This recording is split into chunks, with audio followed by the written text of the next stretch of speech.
Hello friends, स्वागत है आपके अपने यूट्यूब चैनल गायत्री ऑफिशियल में। तो तैयार हैं आप लोग? ITBP constable tradesman target batch. देखिए, नेक्स्ट प्रैक्टिस आपके सामने आ रहा है और प्रैक्टिस ज्यादा से ज्यादा करनी है, बातों में समय जाया नहीं करना। क्वेश्चन आ गया है आपकी स्क्रीन पर और बिल्कुल सेकंड्स में आपका आंसर आ जाना चाहिए कि जीएस में ज्यादा सोचने की जरूरत नहीं है। यदि आप श्योर हैं तो ठीक है, नहीं तो आगे बढ़ जाइए। तो क्या है, एक्स किरणों की खोज किसने की थी? डब्ल्यू.सी. रॉनसन ने एक्स किरणों की खोज की थी फनसाड वन्य जीव अभयारण्य। अब मुझे लगता है, देखिए, कई हमारे ऐसे साथी हैं कि जो पहली बार ये देखे होंगे या जो फनसाड के आसपास जो रहते हैं उनको तो पता होगा। ज्योग्राफी के जो क्वेश्चन होते हैं उसमें ये फायदा हो जाता है कि आप उसके आसपास के इलाके में रहते हैं या आपने कभी वो विजिट किया है, तो आप बता देंगे। फनसाड जो है वो महाराष्ट्र में है, महाराष्ट्र के रायगढ़ डिस्ट्रिक्ट में है।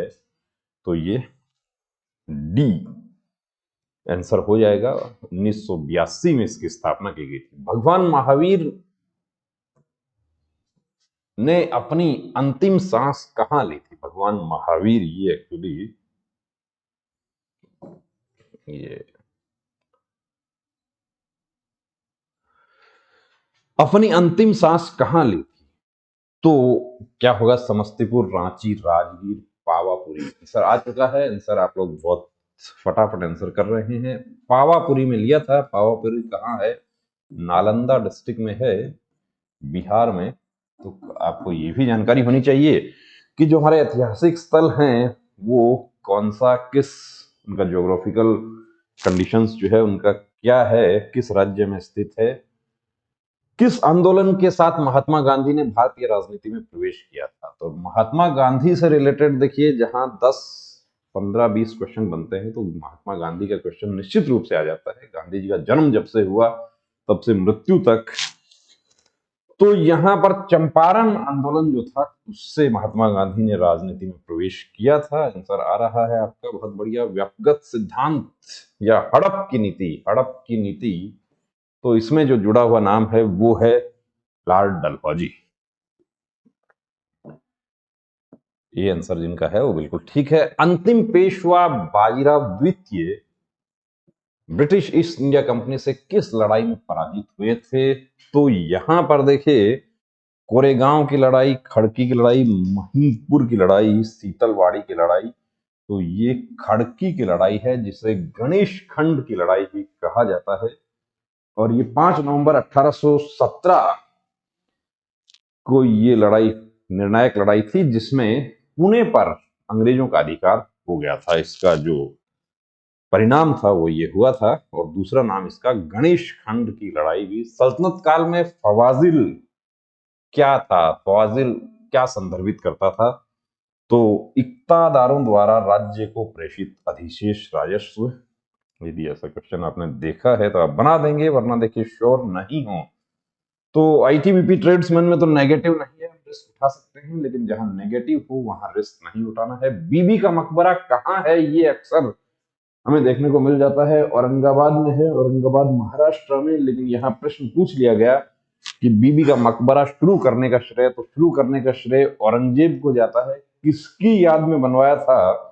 तो राबिया उद दौरानी उर्फ दिलरास बानो बेगम जो है उनकी याद में इसका निर्माण करवाया गया था। शुरू करवाया औरंगजेब ने और बाद में खत्म कब होता है? दल बदल विरोधी कानून, 52वां संशोधन अधिनियम 1985। तो ये 10वीं अनुसूची जो है ये हो जाएगा यहां पर आपका 10वीं अनुसूची 1985 में 52वां संशोधन अधिनियम।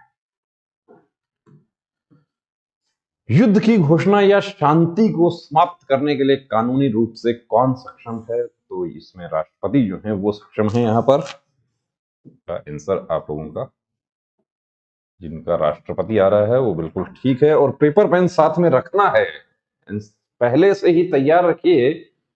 1 से 50 तक नंबर डाल के तैयार रखिए। और कितना सही होता है लास्ट में कमेंट करके ये भी बताना। लोकतांत्रिक संस्थानों के विकास के लिए कौन सा कारक आवश्यक है? तो कौन सा कारक आवश्यक है? मजबूत सैन्य बल, व्यक्तिगत अधिकारों का सम्मान, एक एकल पार्टी प्रणाली, व्यक्तिगत अधिकारों का सम्मान जो है वो यहां पर उत्तर हो जाएगा आपका। शरीर का सबसे बड़ा लसीका अंग क्या है? फेफड़ा है, त्वचा है, दिल है। अब यहां पर लसीका अंग कहा है। यदि पूछा शरीर का सबसे बड़ा अंग तो त्वचा होगा, लेकिन यहाँ लसीका अंग पूछा गया तो वो त्वचा नहीं है, वो प्लीहा है। ये कंफ्यूज होने वाला प्रश्न है। कितने मेगाबाइट एक टेराबाइट के बराबर होते हैं? ये कंप्यूटर का एक क्वेश्चन आपको आ सकता है, तो डी इसमें आंसर है। एसएससी जीडी में तो देखिए, यदि श्योर नहीं है तो आगे बढ़ जाना, अनुमान नहीं लगाना, और पढ़ा हुआ है तभी आप उसको बनाना है, अन्यथा उसको छोड़ के आगे बढ़ जाना। किस देश की टीम ने फीफा विश्व कप 2022 को अपने नाम किया है? तो 2022 फीफा विश्व कप नवंबर दिसंबर 2022 में कतर में आयोजित किया गया, और अर्जेंटीना ने फ्रांस को हराकर खिताब अपने नाम किया है, तो यहां पर अर्जेंटीना हो जाएगा। फीफा विश्व कप जो है प्रति 4 वर्ष बाद आयोजित किया जाता है, तो ये हो गया अर्जेंटीना। स्पोर्ट्स का देखिए 15 में से आपको एक क्वेश्चन निश्चित रूप से मिलेगा, दो भी मिल सकता है, करंट मिल सकता है, पुराना मिल सकता है, कैसा भी। तो यहाँ पर कैलिबर जो है वो किस खेल से संबंधित है? कैलिबर जो है वो शूटिंग से संबंधित है, जो बोर होते हैं हथियारों के, कैलिबर उसको कहा गया है। अब मैथ हमारा स्टार्ट हो रहा है, 10 क्वेश्चन, थोड़ा सा समय आपका बढ़ा देंगे, समय बढ़ा दीजिए इसमें और सॉल्व करने की कोशिश कीजिए। कि अब क्वेश्चन आपके सामने है, देखिए उसको पढ़ें, और ऑनलाइन में क्या है कि आप क्वेश्चन को मौखिक रूप से ज्यादा प्रैक्टिस आपकी हो कि एक वस्तु का लागत मूल्य उसके अंकित मूल्य का 2/5 है। 2/5 का मतलब क्या होता है? 40%।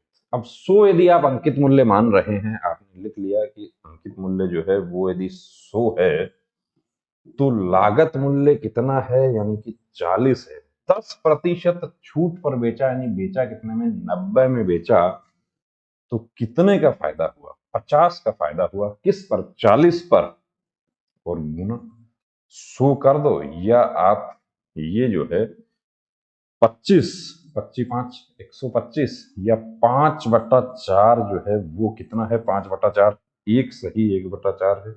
एक सही 1/4 का मतलब प्रतिशत के हिसाब से देखेंगे तो 100 से कितना ज्यादा है? 25 ज्यादा है, यानी 125% आपका लाभ हो गया है। थोक विक्रेता से ग्राहकों तक सब्जियों को क्रमशः 12% और 16% के लाभ पर 2 बार बेचा जाता है। यदि सब्जियों का वास्तविक मूल्य 250 था, तो देखिए 250 गुना 112% गुना 116%, ये लीजिए 25, 4 और 4 जो है ये इसको काट देगा, तो 28, 28 को गुणा कर लो, और तो 8 6 48, 28 को 116 से आप गुणा करके बना लीजिए, ये बनाते हैं आपका 324.8 आपका आंसर आ जाएगा।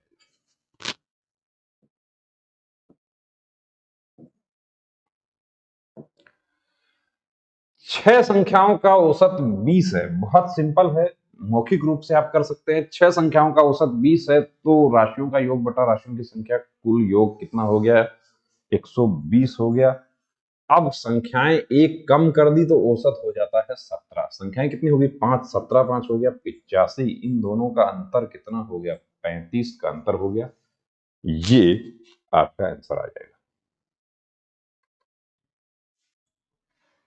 नेक्स्ट क्वेश्चन आ गया है आपका, क्या कहा है देखिए, एक हौज में एक नल लगा है जो भरे हुए हौज को 5 मिनट में खाली कर सकता है, तथा 2 अन्य नल उसे क्रमशः 20 और 30 मिनटों में भर सकते हैं।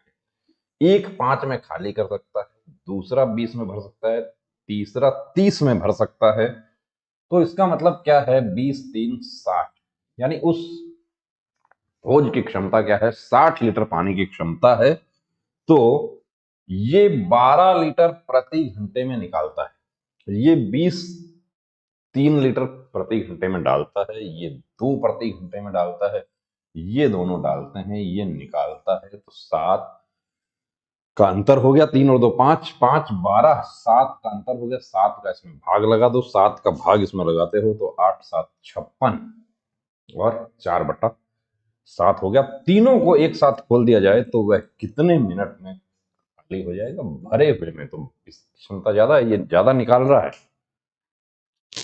कि 12 लीटर प्रति घंटे में निकाल रहा है, और वो जो डाल रहे हैं वो 5 लीटर ही डाल रहे हैं। इस तरीके से इसको बना लेंगे। चाल दूरी, चाल दूरी और समय। एक पुलिसकर्मी 200 मीटर की दूरी पर चोर को देखता है। चोर भागना शुरू करता है तथा पुलिसकर्मी उसका पीछा करना शुरू करता है। जब पीछा करना शुरू करता है, 200 मीटर का डिस्टेंस है दोनों के बीच में। चोर और पुलिसकर्मी क्रमशः 10 किलोमीटर प्रति घंटा और 11 किलोमीटर प्रति घंटा की दर से दौड़ते हैं। तो सापेक्ष चाल क्या होगी दोनों की? सापेक्ष चाल हो गई 1 किलोमीटर प्रति घंटा।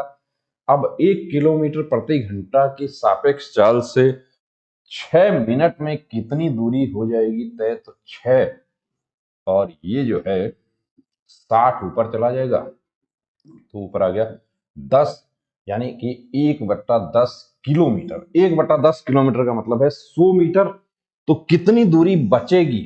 कितनी बचेगी? 200 थी, 200 में से 100 तय कर लिया और 100 जो है वो बच गया। ये चाल दूरी, सापेक्ष चाल। ये रेलगाड़ी का सवाल आ गया दूसरा। ट्रेन 50 मीटर लंबे प्लेटफॉर्म को 14 सेकंड में पार करती है और एक व्यक्ति जो उसी प्लेटफॉर्म पर खड़ा है उसकी बगल से 10 सेकंड में गुजरती है। तो प्लेटफॉर्म को पार करती है 14 सेकंड में, एक आदमी को पार करती है 10 सेकंड में। आपको मूल मंत्र क्या याद रखना है कि एक रेलगाड़ी जब किसी आदमी को, पेड़ को, खंबे को पार करती है तो खुद की लंबाई के बराबर दूरी तय करती है, और जब प्लेटफॉर्म को, पुल को, समांतर पटरी पर खड़ी हुई रेलगाड़ी को, सुरंग को, इनको पार करती है तो दोनों की लंबाई के योग के बराबर दूरी तय करती है। यानी कि 50 मीटर की जो दूरी है वो रेलगाड़ी तय करने में जो 4 सेकंड का जो ज्यादा समय लग रहा है वो किसके लिए लग रहा है? इस 50 के लिए लग रहा है। तो दूरी बट्टा समय हो गया, ये मीटर प्रति सेकंड है। इसको गुणा आपको 18/5 आपको करना पड़ेगा। 18/5 किस लिए? कि किलोमीटर प्रति घंटा में बदलना है। तो ये हो जाएगा 10, ये हो जाएगा 5, ये हो जाएगा 2, ये हो जाएगा 9 और 9 5 कहाँ है? 45। ध्यान रखना है किलोमीटर प्रति घंटा। रेलगाड़ी की जो चाल होगी वो हमेशा आपको किलोमीटर प्रति घंटा में ही मिलेगी। यानी रेलगाड़ी का सवाल जो है उसमें 5/18 या 18/5 का इस्तेमाल आपने नहीं किया तो आप, हो सकता है कि आप कुछ गलती कर रहे हैं। राधिका किसी काम को 8 दिन में तथा शामू उसी काम को 12 दिन में कर सकता है। यदि वे एक साथ मिलकर काम करें तो उनका पारिश्रमिक किस अनुपात में बांटा जाएगा? नहीं, उनकी क्षमता के अनुपात में बांटा जाएगा। तो 8 और 12, अब इसमें लिखने की जरूरत नहीं है, आप डायरेक्ट कैसे बनाए? 8 और 12 एलसीएम क्या होगा? 24। तो 8 3 24 और 12 2 24, 3/2 बनेगा। लिखना चाहते हैं राधिका का आर लिखा और शामू का एस लिखा। राधिका कितना समय में? 8 दिन में। शामू कितने दिन में? 12 दिन में। ये 24, ये क्षमता है। यानी टोटल काम कितना करना था? 24 करना था। राधिका एक दिन में 3 करती है तो 8 हो गया 24। ये 2 करता है तो 12 2 24। ये क्षमता है हमारी, और जो समय लिया जा रहा है उससे इसमें विपरीत संबंध होता है। तो क्या हो गया? 3/2।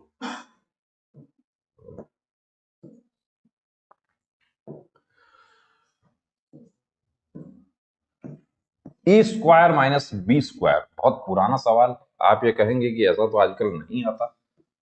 ट्रेड्समैन में आ जाता है, जीडी में तो नहीं आता। तो ट्रेड्समैन में अब यहां पर नीचे क्या किया? A+B किया है, तो ये कैसे खुलता है? A+B और A-B खुलता है। नीचे क्या है? A+B है, इसको कट कर दिया, A-B। तो 0.25 में से 0.24 घटाओगे तो 10.01 क्या आ गया, डी आंसर हो गया।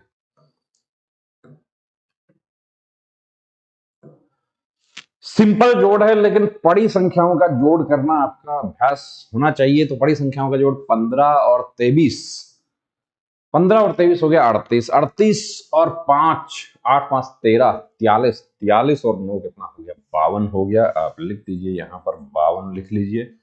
अब बड़ी संख्याओं का एलसीएम लेना, तो 7, 4 और 8, 7 8 क्रमागत है, तो 7 8 कितना हो गया, 56 एलसीएम हो गया। 7 का भाग लगाएंगे, 8 8 2 16, प्लस 4 का भाग 14, 14 3 42, प्लस 14 4 56, प्लस 8 7 56, 7 3 21। फिर बड़ी संख्याओं का जोड़ करना है, 5 6 7 7 और 6 13, 3 1 3 4 4 4 8 और 1 9 और 56, तो 1 और 7 और 6 13, 37 और 56, 52 और 1 कितना हो गया, 53 हो गया। तो जैसा मैंने किया, देखिए ऐसा आपके पास सहूलियत नहीं होगी, क्योंकि आपको यदि कंप्यूटर बेस्ड एग्जाम हुआ तो वहां पर ये सब काम करने का आपको नहीं मिलता मौका। वहां पर ज्यादा से ज्यादा आपकी मौखिक प्रैक्टिस आपकी होनी चाहिए। कैसे बना सकते हैं, 60 से छोटी कुल कितनी अभाज्य संख्याएं हैं, तो 50 तक कितनी है, 15 है। आपको याद है, नहीं याद है तो आप 2 3 5 7 ऐसे गिनने की कोशिश करेंगे, और गिनने की कोशिश करेंगे तो उसमें हो सकता है कि कुछ छूट जाए। 50 तक 15 है, उसके बाद 51 नहीं है, 52 नहीं है, 53 है, और 53 के बाद में कौन सी है, 53 के बाद क्या कोई है, 53 के बाद में, 53 के बाद कोई अभाज्य है या नहीं है, तो बता दीजिए मुझे, 53 के बाद है या नहीं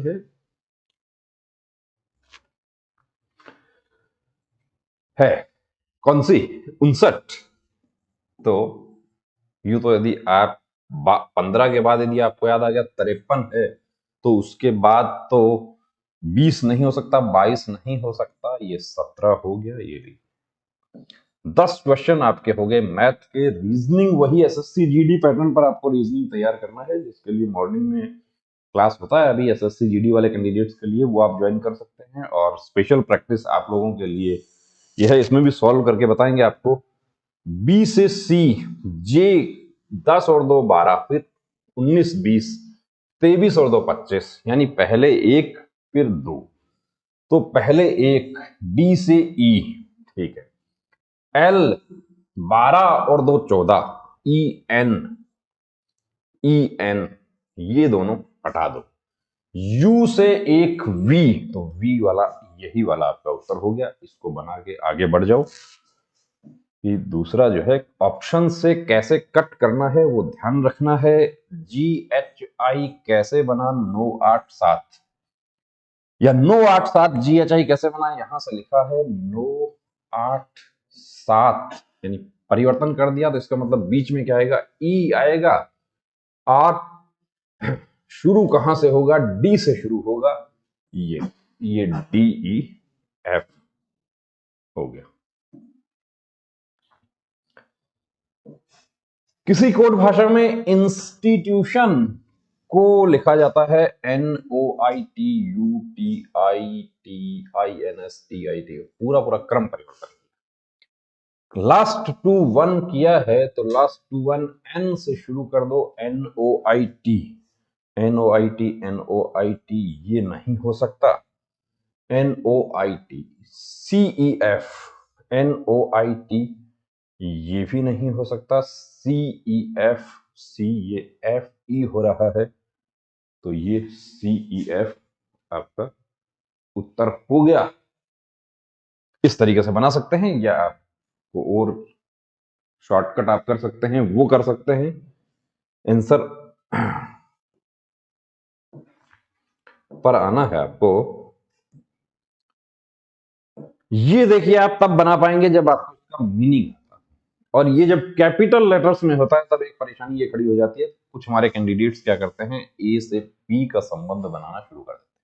एमेच्योर प्रोफेशनल कि उसका विपरीत अर्थ क्या, अपोजिट सेंस में लिया है, तो सेल्डम, ऑफन, ऑफन यानी प्राय, तो ये आपका आंसर हो गया बी। निर्देश यहां पर बेमेल छांटना है, तो बेमेल छांटना है ई एफ जी, फिर एच आई एक छोड़ दिया, 5 या 5 और 2 7 और 2 9, 13 और 2 15 और 2 17, 16 और 2 18, लेकिन फिर 18 से 3 21 हो रहा है, इसको यू 21 और 2 23 और 2 25, ये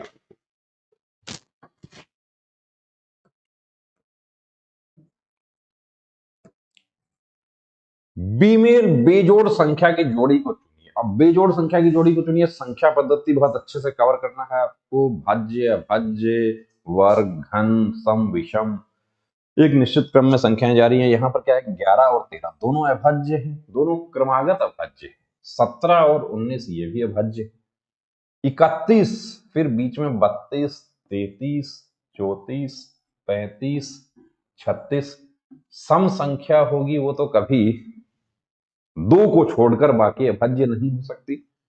33 में 3 का भाग जा रहा है, 11 का भी जा रहा है, 35 में 5 का जा रहा है, तो ये भी क्रमागत हैं, लेकिन ये क्रमागत नहीं है। 41 के बाद में जो है वो 43 अभाज्य है, तो ये भाज्य अभाज्य के हिसाब से यहां पर आपकी संख्या जो है वो अलग। पाना, प्राप्त करना, अनुमोदन, सहमति, बनाना, निर्माण करना, ये तो समानार्थक शब्द हैं, लेकिन कमजोर और भव्य जो है वो अलग है अर्थ, तो ये डी आंसर हो गया आपका। P Q R S T U V, तो डब्ल्यू एक छोड़ के एक्स, एक्स जो है यहां पर 2 जगह एक्स है, ठीक है।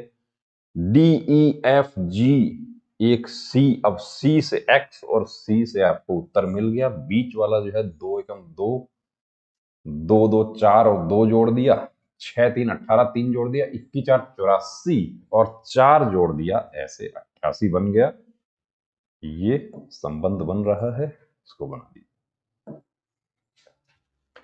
दिशा परीक्षण थोड़ा सा बड़ा है क्वेश्चन, पहले पढ़ ले, अच्छे से पढ़ लीजिए उसको, पूरा इस पे कवर हो रहा है। मैं थोड़ा साइड में हो जाता हूं, एक बार आप पढ़ने का पूरा मौका देते हैं, पढ़ लीजिए इसको और पढ़कर इसका डायग्राम बनाने की कोशिश करें। ऐसा कई बार क्या होता है कि 2 3 क्वेश्चन भी आ जाते हैं, लेकिन यदि ऑनलाइन मोड में होता है तो 2 3 नहीं आते हैं, क्योंकि फिर आपको पढ़ने में परेशानी।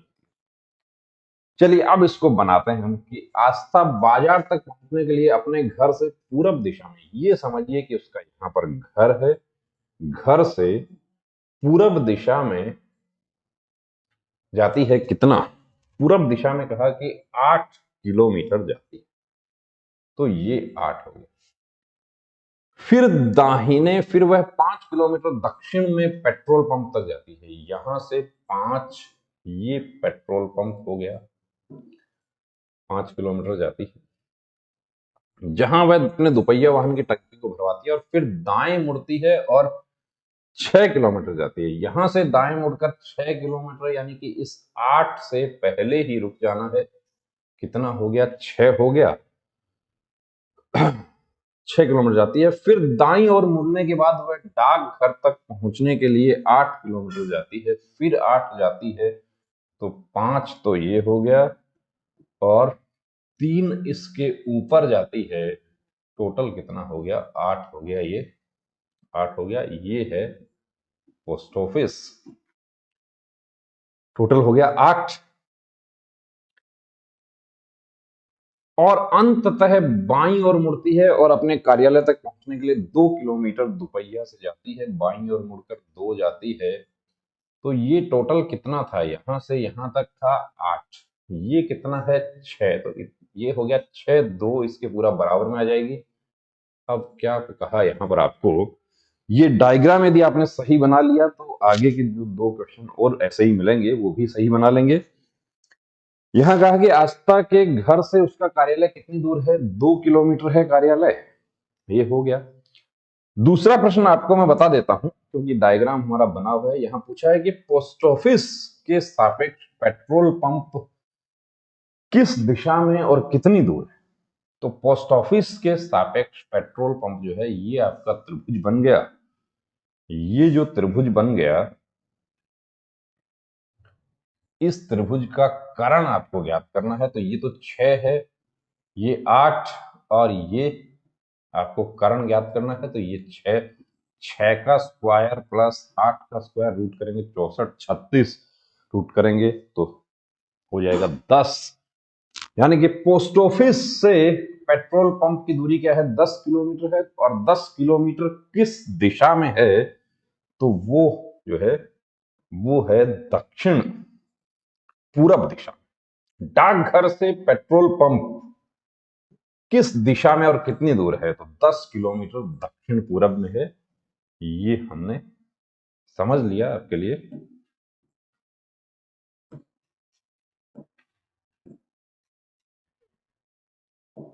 और आस्था का कार्यालय उसके घर से किस दिशा में है? तो कार्यालय कैसे डायग्राम हमारा बना था, फिर बात करेंगे। डायग्राम हमारा बना था ये इस तरीके से बना था। यहाँ कार्यालय है, यहाँ घर है।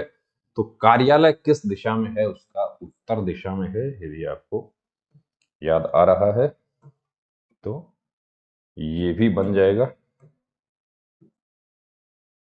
चल, रिश्ता परीक्षण 3 प्रकार के क्वेश्चन होते हैं। ये पहला प्रकार है समूह पर आधारित। एक समूह दिया है आपको और उस समूह पर आपको जानकारी जो दी गई है, आप देखिए, एक तो अप्रत्यक्ष तीर बराबर अप्रत्यक्ष रिश्ता और एक प्रत्यक्ष तीर। तो यहां कहा गया है कि Q का पिता B का दामाद है। Q कोई है, उसका एक पिता है। अब इसका ये B का दामाद है। यहां पर ये नहीं कहा ये कौन, ये B का दामाद है। इसका मतलब इसकी कोई पत्नी है और उसका पिता कौन है? B है। ऐसे ये जो पहली लाइन है इसका तीर विधि ऐसे बनेगी। ना Q का पता चला यहां पर, ना B का पता चला, लिंग नहीं पता चला है दोनों का। C Q की बहन है, तो C Q की बहन है, C का लिंग पता चल गया। तथा P की बेटी है। कौन? C P की बेटी है। अब P की बेटी है तो P, ये भी P हो सकता है, ये भी P हो सकता है, दोनों की संभावना है P। लेकिन अगली लाइन में आपको कहा है P D की मम्मी है। इसका मतलब P महिला है, ये पुरुष की जो संभावना है उसको कट कर दीजिए। और D की मम्मी है तो D भी इन्हीं की लाइन में है। प्लस है या माइनस है वो नहीं पता। पूछा B का P से, B का P से क्या संबंध है? तो बेटी P तो बेटी है, लेकिन का बराबर कौन आपको याद रखना है। का बराबर कौन यानी संबंध बताना है B का। अब B पिता भी हो सकता है, मां भी हो सकती है, लेकिन यहां पर पिता और मां दोनों नहीं दिया है तो आप पिता बना देंगे। यदि यहां पर इसकी जगह ये लिख देता कि जानकारी पूरी नहीं है, जानकारी अधूरी है, तब आप अधूरी जानकारी आप ऑप्शन जो है वो चूज करेंगे, क्योंकि बी जो है उसका लिंग अभी तक नहीं पता है। तो ये क्लियर हो गया, वाला पढ़ लिया। अब बनाते सभी कवि पाठक है। तो सभी कवि ये हो गया, सभी कवि पाठक है। कोई पाठक बुद्धिमान नहीं है, तो ये हो गया बुद्धिमान जो है उसको आप अलग निकाल दो। अब निष्कर्ष क्या कहता है? कोई कवि बुद्धिमान नहीं है। कवि और बुद्धिमान तो बिल्कुल अलग अलग दूर दूर है। सभी पाठक कवि, सभी पाठक कवि नहीं है, सभी कवि पाठक है। तो केवल एक सही है। कहां पर है? केवल एक अनुसरण करता है।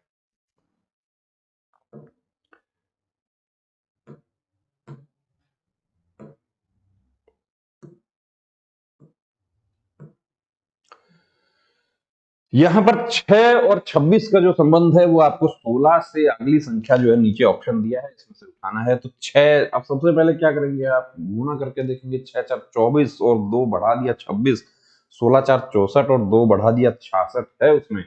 यदि है तो उसी पर क्लिक कर दीजिए। यदि 66 नहीं होता तो हम दूसरा लॉजिक लगाने की कोशिश करते। यहाँ पर 66 बन रहा है तो वही हो जाएगा।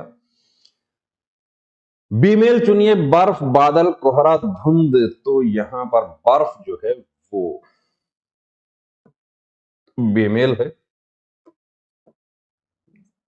15 क्वेश्चन आपको मिलेगा। रीजनिंग, कौन सा वर्तनी सही नहीं है? देखिए इसका ध्यान रखना है, शब्द शुद्धि सही नहीं है तो यहां पर कर्तव्य, उद्योग, सिद्धांत, ये कर्तव्य जो है ये गलत है। आगे बढ़ जाते हैं। निम्नलिखित शब्दों में से कौन सा शब्द शुद्ध है? अब देखिए उसमें पूछा था सही नहीं है, इसमें पूछ लिया शुद्ध है। तो दवाइयां, गुरु, गुरु में क्या होता है? ये छोटा होता है। नीति, नीति, और मयंक, मयंक, यंक, ये पर आवाज आ रही है तो शुद्ध कौन सा है? ये दवाइयां जो है वो शुद्ध हो गया। ये शुद्ध अशुद्ध की पहचान आपको होनी चाहिए। तत्सम, तद्भव, कौन सा तत्सम है, तद्भव है? तो सूरज, सावन, रूक्ष, बिच्छू, रूक्ष।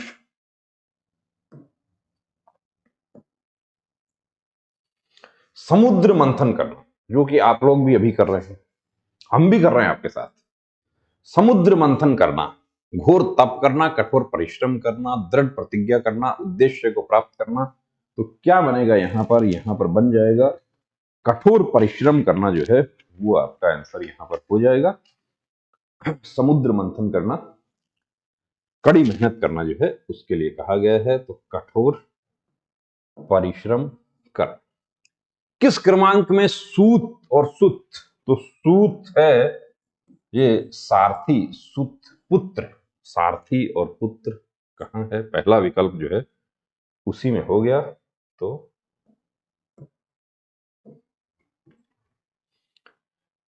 किस क्रम में मछली का पर्याय नहीं है? पूरा पढ़ ले, पूरा नहीं पढ़ा तो गलती कर बैठे। चिकुर, चिकुर एक्चुअली क्या है कि चिकुर है बाल। मकर, मीन, मत्स्य मछली के हैं, चिकुर नहीं है। चिकुर किसका है? तो चिकुर बाल का पर्यायवाची है। निम्नलिखित प्रश्नों में मुहावरे, लोकोक्तियां, कहावतें। तो आकाश से बातें करना मुहावरे का सही अर्थ है। आकाश से बातें करना, आकाश में उड़ना, बहुत ऊंचा होना ये नहीं हो सकता, आकाशवाणी होना नहीं हो सकता, अपने आप बोलते रहना। तो बहुत ऊंचा होना। बांसों उछलना या बल्लियां उछलना। पागल होना, उछलकर बहुत दूर चले जाना, नीचे से उछलकर ऊपर चढ़ना, प्रसन्न होना। तो ये यहां पर होगा बल्लियां उछलना या बांसों उछलना, प्रसन्न होना इसका शाब्दिक अर्थ होगा। छाती पर सांप लौटना का अर्थ है क्या? बिल्कुल सही है, इनका आंसर आ रहा है ईर्ष्या होना। तो ये हो गया हमारा उत्तर। और ये आज का आखिरी प्रश्न है, कौन सा शब्द पुल्लिंग है? दया आ गई या दया की, उसने उस पर दया की। घटना, कोई घटना घटित हो गई, स्त्रीलिंग में प्रयोग हो रहा है। जड़ता और बुढ़ापा, बुढ़ापा आ गया, ये कोई ये नहीं कहेगा बुढ़ापा आ गई। तो डी आपका उत्तर हो गया। तो ये दोस्तों आज के 50 क्वेश्चन हो गए आपके। और आपको अच्छा लगा वीडियो तो शेयर करना अपने दोस्तों के साथ में, जो हमारे आईटीबीपी ट्रेड्समैन की तैयारी करने वाले, जो आईटीबीपी ट्रेड्समैन के लिए समुद्र मंथन जो कर रहे हैं उनके साथ जरूर शेयर करना। आपके ग्रुप्स जो हैं उसमें शेयर करना। और रोज रात को 9 बजे आपके लिए ITBP constable tradesman special practice set आपके लिए लेकर आते हैं। बने रहिए चैनल के साथ। जय Hind.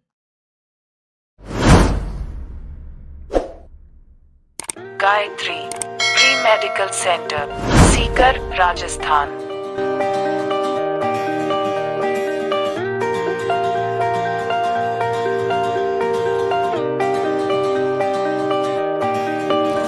Our medical team.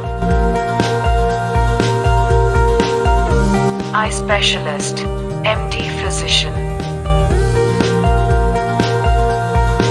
End specialist, physiotherapist. हमारे सेंटर पर कंप्लीट प्री मेडिकल चेकअप की सुविधा उपलब्ध है। Book your appointment 9982